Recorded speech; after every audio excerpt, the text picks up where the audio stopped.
Oh, before I start my review of the Week 1 game with the Eagles and my Week 2 preview of the Dallas Cowboys game, I want to give a moment of remembrance of the day that is today, September 11th, 18 years later, after the September 11th, 2001 World Trade Center incident, which is one of the toughest days in U.S. history, and affected so many lives and so many people that are still going through today, 18 years later. So a moment of silence for all those people.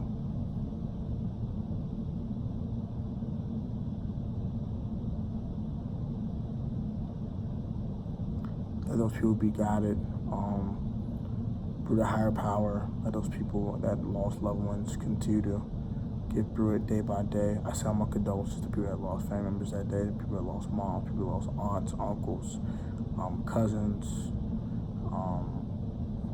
nieces, nephews, close friends. Anybody that lost someone that day, I send my condolences to you and your families. You guys take it easy on a very tough day for you. And all of those people will always be in your heart no matter where they are. They're always there with you. You guys have a great day, and get to the video. Enjoy. YouTube, what's good? It's your boy Protect Sports back with another banger for you today. Today is for all my Redskins fans, man. Stay at the Redskins Week 1, Week 2 preview edition.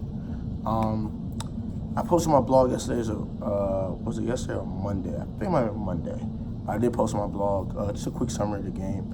I'm gonna go a little more in depth of the game, and gonna give you a Week 2 preview and how I think the game's gonna go.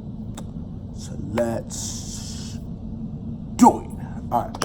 As you know, Washington Redskins Week 1 faced the Philadelphia Eagles in Lincoln Financial Field. Started off pretty good. Started off great even. And then the second half, the Washington Redskins started to implode. And it didn't end well. At all. No. We proceeded to get drubbed in the second half on a 32-3 run after the 17-0 lead that the Redskins had to start the second quarter. And we proceeded to get obliterated and have a late garbage touchdown from Case Keenum to Trey Quinn to make the game a 32-27 final. Okay, so let's get into pros and cons of the game. Week 2 preview and my pick for the week for this game. Let's get to it. I'm gonna start with the good things. Case Keenum played extremely well. I was very impressed. Was it Minnesota Case Keenum good? Controversy. Pretty close. But Case Keenum played pretty well. He made all the right reads early, got the ball out, distributing the football to different receivers, and made plays. Converted on third down. Like I said, made the right reads. Threw a huge ball into Terry McLaurin. That guy's gonna be good. That guy's gonna be good, man. That guy's gonna be good. And yeah, man, he distributed the ball to Terry McLaurin, the other rookie receiver in Kelvin Harmon. Hit Trey Quinn touchdown, like I talked about earlier. Hit Vernon Davis on a nice little like a corner route, kind of sort of to the sidelines.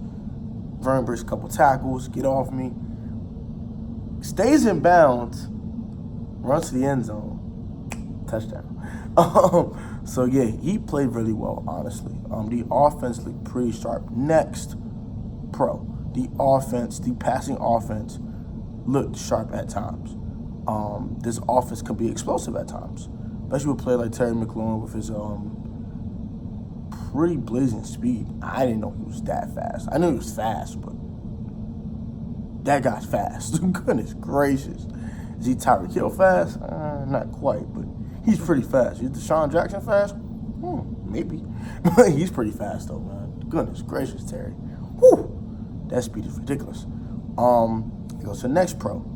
Terry McLaurin played extremely well his debut. 5 catches for $125 and a touch. He played extremely well, including a 70-yard bomb.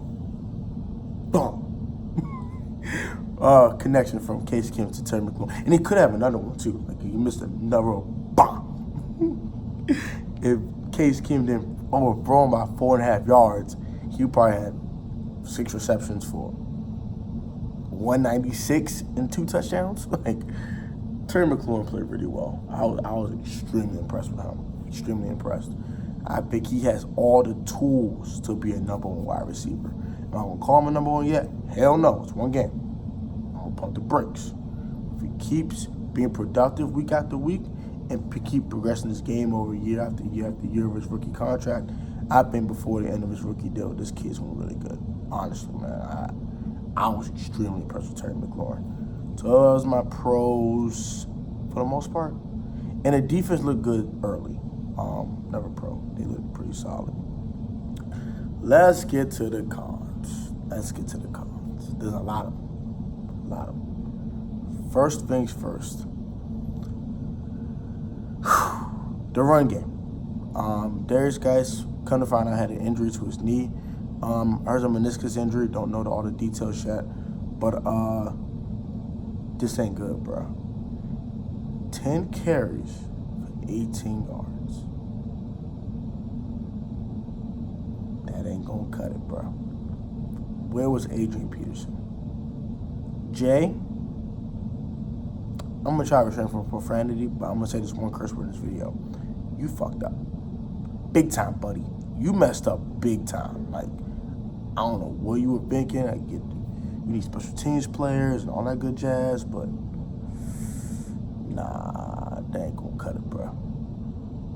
Nah. I don't know, you could cut him a corner or something maybe, I don't know, safety, something, just something, but the no AP thing didn't help. And that's another reason why I was proud of Case Keenum. He had no run game, but yet played that well. But yeah, no run game, non-existent. The second half defense was absolutely horrid. Oh my God. Defensive breakdowns, corners not playing their zones, people not playing their responsibilities. It was just bad.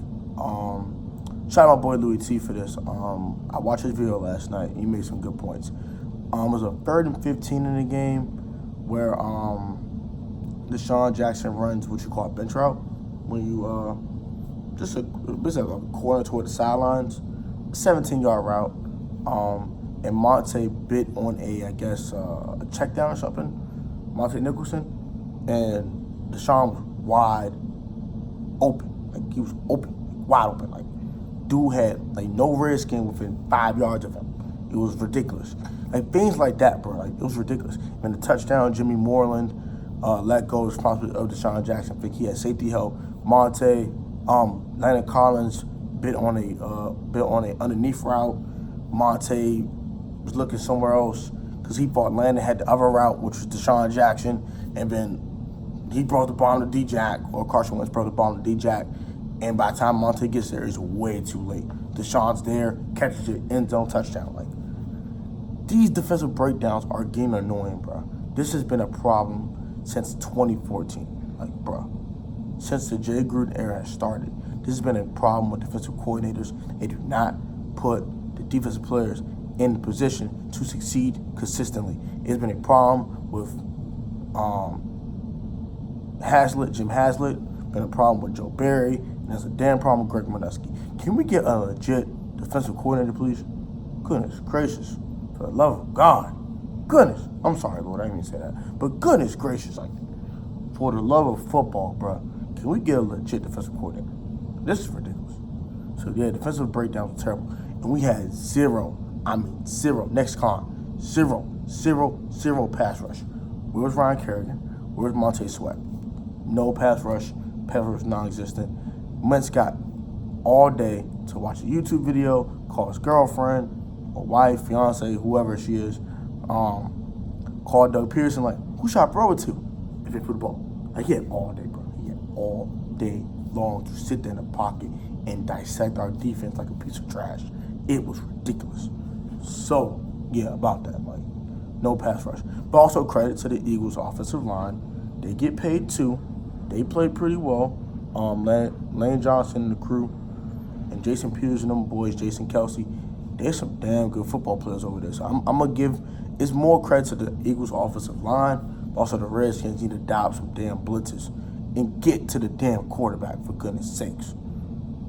Like, I think they only got to Wentz maybe once. I don't think they sacked Wentz, but I think they might have heard him maybe 3 times, maybe all game. Like, it was just bad. No pass rush at all.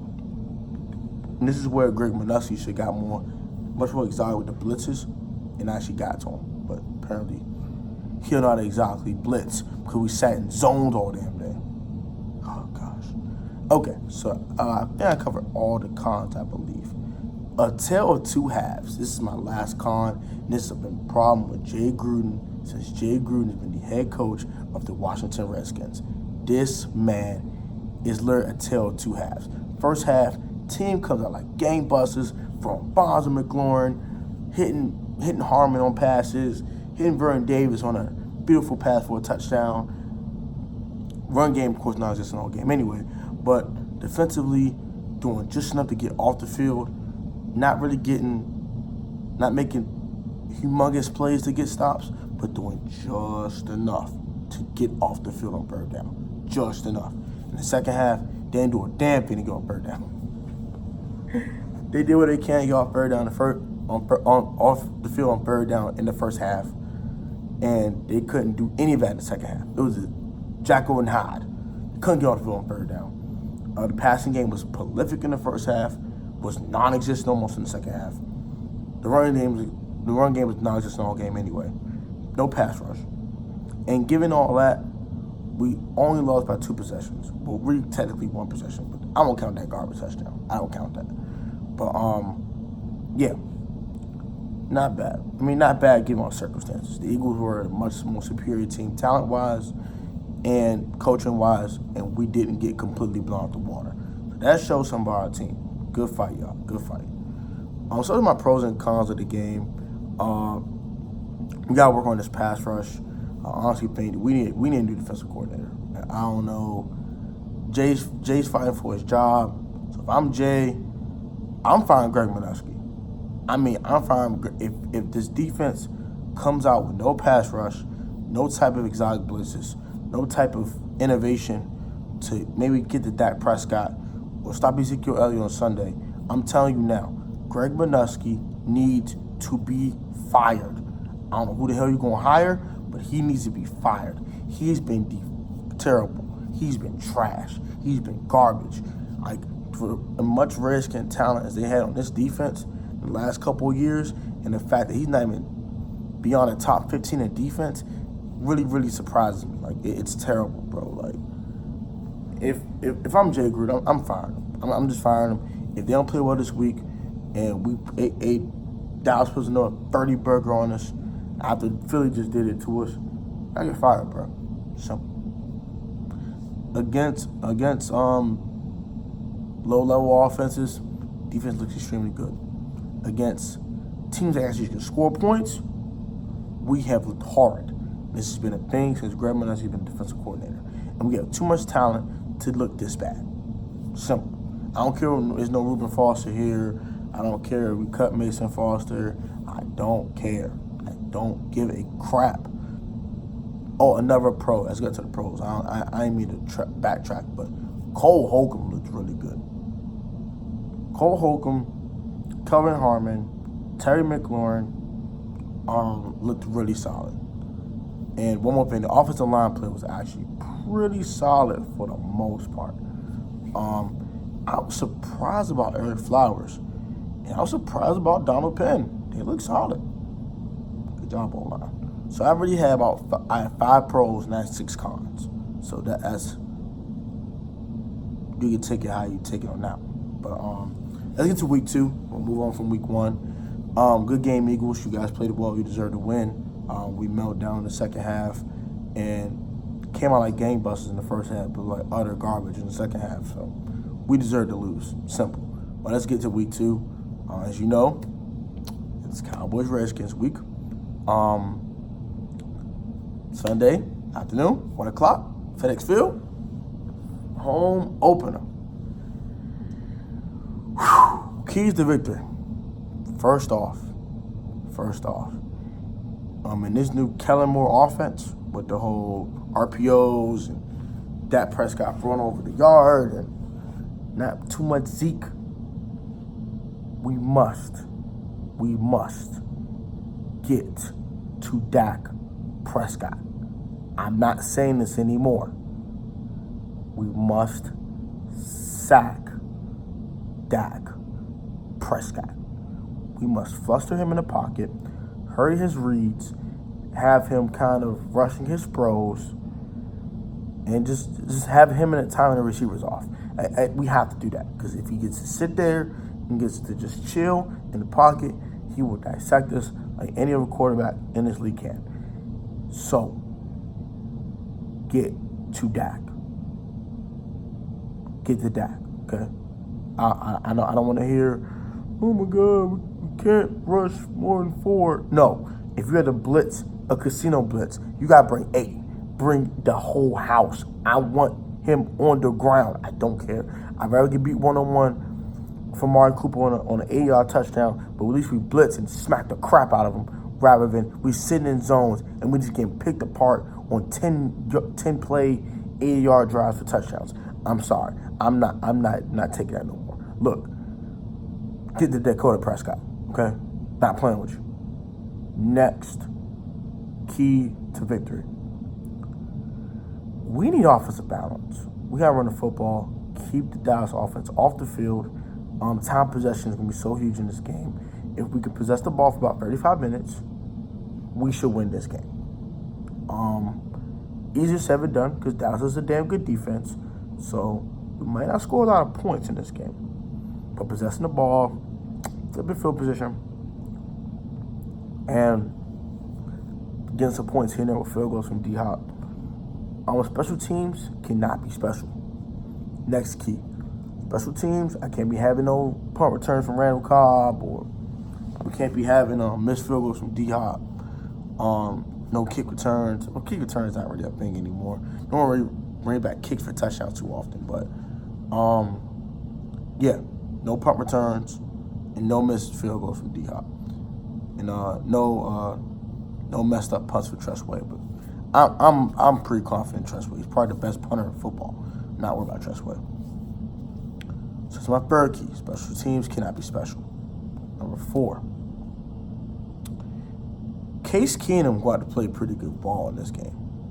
Does that be 380 and 3 touchdowns? No. But could be 250, 2 touchdowns and no picks. That'll be a pretty good game. And that will allow the Redskins to have a chance in this game. So Case Keenum has to play well. And the 5th key, no tell 2 halves.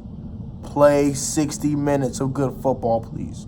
If you don't do it, the Cowboys are going to whoop our ass and we're going to be 0-2. Simple. So those are my 5 keys to victory. No tell 2 halves. Case Keenum has to play well. Balance offensively with Adrian Peterson. Also stop the run, another thing, but that's obvious. That's obligatory. So I already put that on here. But yeah. Special teams cannot be special. And get to Dakota Prescott, please. Those are my 5 keys. Get to that. Offensive balance. Special teams can't be special. Case Keenum has to play well. And no tell 2 halves. Those are my 5 keys. Boom. Now my result. The rest are going on too. Simply put. This Dallas offense looks pretty good. I'm not going to lie to you. 1 game given. But do we have a shot to win this game? Yes. And I'm not talking about there's any given Sunday chance. I mean a legit. I would say it's 45-55 Cowboys. If I were to kind of get the split, who I would pick. I'm going 50% Cowboys, 40% Redskins. Redskins lose this game 24-20. Close game, close contest. But I think the Cowboys defense might be a little too much for the Redskins. Just a little bit. But if their offensive line could play that they played last week against the Eagles overall, outside a couple of huge plays by Fletcher Cox, they can play like that and don't let D-Law go the heck off, we can and we will win. I would not be surprised in the slightest if the Redskins come out there, play like gangbusters, and just hold on for dear life for their lead in the second half and pull out a dub. I would not be surprised. Now, I also won't be surprised if the Redskins get blown the hell out at home and we got Cowboy fans screaming, DC stands for Dallas Cowboys. Would not be shocked about this either. I would not be shocked about that either. But I hope we can play 60 minutes of football and there'll be no tell two halves. We got a shot. So that is my game analysis for week 1, my week 2 preview. State of the Redskins. I also had a preview on my blog, so you can go check it down in the description down below. And please view, rate, comment, and subscribe. I appreciate all you guys' support. Every subscriber means a lot to me. That means you guys enjoy my content and you guys actually care about this content. You actually like me as a content creator. I'm gonna get to editing my videos soon and all that type of stuff, so the content quality will get better over time.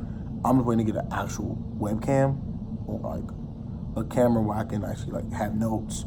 So I'm doing this kind of improv. So I take a quick preview of my notes before I watch the video. If I record a video, I just record a video. So sometimes I have like random pauses and stuff like that. But I'm working on the content quality. So please subscribe and thank you for watching all my content. I so appreciate all of you guys. Every one of you guys that take a view, that takes a share, all that. I so appreciate it. Like, thank God for you guys. Thank you. I very much appreciate it. You guys take it easy on this Hump Day Wednesday. You guys have a great day. HTTR. I hope we bounce back against the Cowboys week 2.